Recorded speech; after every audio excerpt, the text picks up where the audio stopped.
पिछली बार की तुलना में चौधरी जगबीर सिंह मलिक डबल वोटों से जीत कर आएंगे चुनाव की बार। तो डबल वोटों से जीत कर आओगे तो फिर तो पार्टी उन्होंने चुनाव लड़वा देगी। बहुत अच्छा, क्या दिक्कत है, बुजुर्ग हैं, सबसे पहले तो उन्हीं का हक बनता है भाई।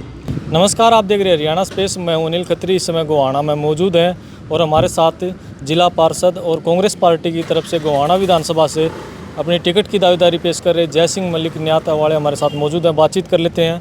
मलिक साहब, आप भी जिला पार्षद हो और कांग्रेस पार्टी से टिकट की दावेदारी पेश कर दी है। गोहाना विधानसभा की बात करें, क्या वजह रही जी आप भी गोहाना से दावेदारी पेश कर रहे हैं? भाई, पार्टी में हर एक कार्यकर्ता का आवेदन मांगे गए थे सभी कार्यकर्ताओं से, तो हर कार्यकर्ता का हक बनता है। मैंने भी अपनी दावेदारी पेश की और आगे पार्टी का निर्णय है। पार्टी जिसे चाहेगी, जिसे अच्छा लगेगा, जो पार्टी के फायदे के लिए होगा, जो उसको टिकट मिल जाएगा। जिसको टिकट मिलेगा हम उसका साथ देंगे, तन मन धन से उसको विजयी बना के लाएंगे अपनी तरफ से।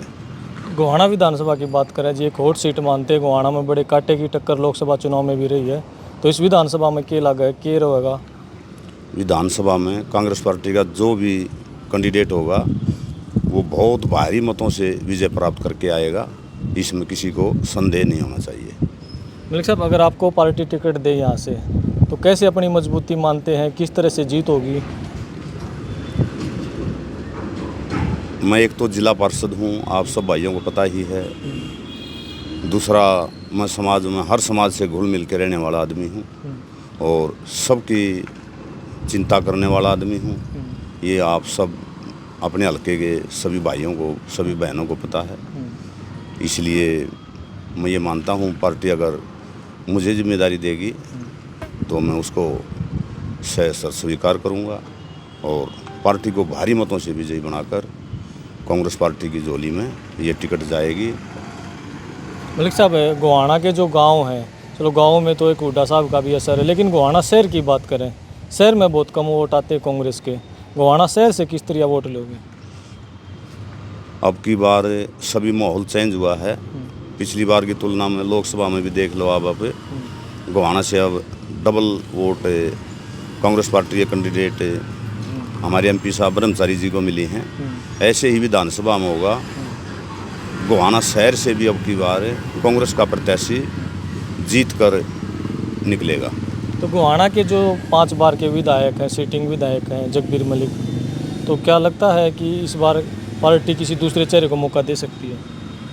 नहीं, अभी तो वही कैंडिडेट हैं और हम तो जिस दिन तक टिकट नहीं मिलती किसी को भी, हम तो यही मानते हैं सबसे मजबूत कैंडिडेट वही है। और पिछली बार की तुलना में चौधरी जगबीर सिंह मलिक डबल वोटों से जीत कर आएंगे चुनाव की बार।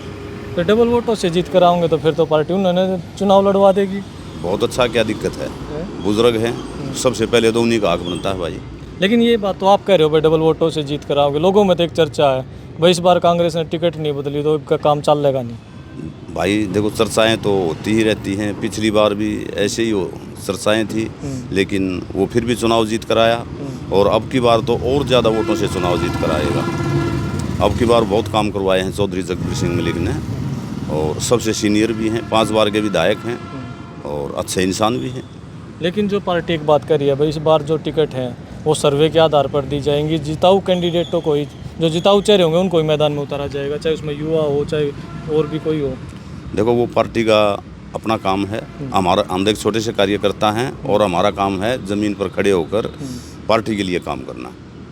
तो जिस तरह से बीजेपी के नेता हैं वो लगातार बयानबाजी करते हैं कि भाई इस बार गोहाना में कमल जरूर खिलाएंगे और याडे इब कांग्रेस ने चलता कर देंगे।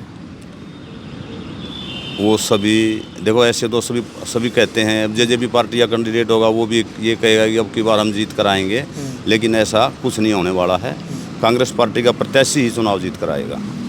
तो बीजेपी के तो लोग जो कह रहे हैं कि भाई जो कांग्रेस के जो कैंडिडेट हैं उनकी प्रति लोगों में बड़ी नाराज़गी है और बड़े आराम से इस बार कमल खिला लेंगे गोहाना। नहीं, इतनी आराम से कमल, आराम से क्या, कठिनाई से भी नहीं कमल खिलेगा। यहाँ तो कांग्रेस का कैंडिडेट चौधरी भूपेंद्र हुड्डा का कैंडिडेट ही चुनाव जीत कर आएगा। तो फिर तीसरी बार जो सरकार बनाने की बात कर रहे हैं, सैनी सरकार की बात कर रहे हैं बीजेपी के लोग, वो तो पूरी अपनी बात में पूरी वो कर रहे हैं कि हम तो तीसरी बार सरकार बनाऊंगी। आप सब भाई मीडिया वाले हो पूरे क्षेत्र में आप घूमते हो, आपने लोगों की आवाज़ का भी पता है, आपने पिछली सरकार के कार्य भी देखे हैं, भूपेंद्र हुड्डा सरकार के कार्यकाल भी आपने देखा है, तो लोगों में भारी रोष है। और अब की बार, पिछली बार 75 पार था तो 40 सीटें आई थी। अगर लोगों को ये अंदाज़ा होता तो पिछली बार ही सरकार नहीं आनी थी, तो तीसरी बार का तो कोई औचित्य ही नहीं है। बीजेपी के नेता कह रहे हैं कि इस लोकसभा चुनाव में कांग्रेस ने झूठ बोल कर लोगों से वोट लिए हैं, बहका लिए, लोग संविधान के नाम पर बहका लिए, लेकिन विधानसभा में ऐसा कुछ नहीं होगा। लोगों ने, कांग्रेस पार्टी ने चुनाव नहीं लड़ा, लोगों ने चुनाव लड़ा है एमपी का। आप सब लोगों को पता है, लोगों के अंदर इतना उत्साह व जुनून है कि आने वाले विधानसभा चुनाव में कांग्रेस पार्टी 60 से 65 सीट लेकर हरियाणा में अपनी सरकार बनाएगी और चौधरी भूपेंद्र सिंह हुड्डा हरियाणा के तीसरी बार मुख्यमंत्री बनेंगे। तो फिर लोग तो ये भी चर्चा कर रहे हैं कि भाई जौन सी पार्टी बढ़िया उम्मीदवार उतार देगी, सरकार हरियाणा मुझसे की बन जाएगी। क्या इस बात का असर नहीं रहेगा? देखो, पार्टी बढ़िया ही कैंडिडेट उतारेगी और पार्टी को तो हाई लेवल पे जो बैठ के देखते हैं उन्हीं का काम है, और वो बढ़िया ही कैंडिडेट उतारेंगे। नरम कैंडिडेट क्यों देंगे पार्टी के लिए? पार्टी की जीत सुनिश्चित करनी है तो अच्छे ही चेहरे ढूंढ के लाएगी पार्टी, और ये पार्टी का ही काम है, ये पार्टी पे छोड़ दीजिए आप। तो क्या आपको नहीं लगता कि भाई जो कई बार जिन्होंने चुनाव लड़ लिया है, लोग उनसे नाराज़ हैं और टिकट बदले जाएंगे, तभी भूपेंद्र सिंह हुड्डा या दीपेंद्र हुड्डा या कांग्रेस की बात करें तो हरियाणा में सरकार बनेगी? हाईकमान कोई भी कैंडिडेट दे हरियाणा में, 90 की 90 विधानसभाओं में 60 से 65 कैंडिडेट कांग्रेस पार्टी के, 70 भी हो सकते हैं, जीत के आएंगे और भारी मार्जिन से सरकार बनाएंगे। और हरियाणा में जैसे पहले भूपेंद्र सिंह हुड्डा ने 10 साल सरकार चलाई और लोगों के भले के लिए काम किया, आने वाले कल में सरकार बनते ही पार्टी ने अपना घोषणा पत्र भी जारी किया है। उसके तहत चौधरी दीपेंद्र सिंह हुड्डा हर विधानसभा क्षेत्र में 3 से 5 किलोमीटर का कर रहे हैं अपना यात्रा, और उस यात्रा में भारी हुजूम उमड़ता है। आप तो साथ ही रहते हो, आप भी देखते हो, तो लोगों के अंदर बहुत उत्साह है, कोई भी दिक्कत नहीं है। भारी बहुमत से सरकार बनेगी कांग्रेस की अब की बार, ये लोगों की ज़बान पे आप भी हर जगह सुन रहे होंगे। तो क्या दीपेंद्र हुड्डा की जो ये यात्रा है, इसका क्या असर आपको लगता है हरियाणा में?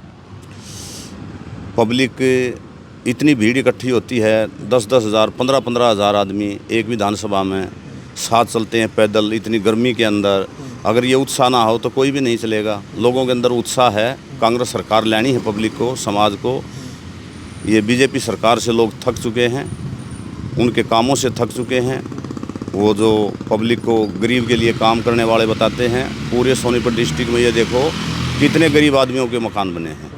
आप तो हर जगह रहते हो, और चौधरी भूपेंद्र सिंह हुड्डा सरकार में एक गांव में किसी में 100, किसी में 200 जो गरीब लोग थे, कांग्रेस सरकार ही गरीब लोगों का भला कर सकती है।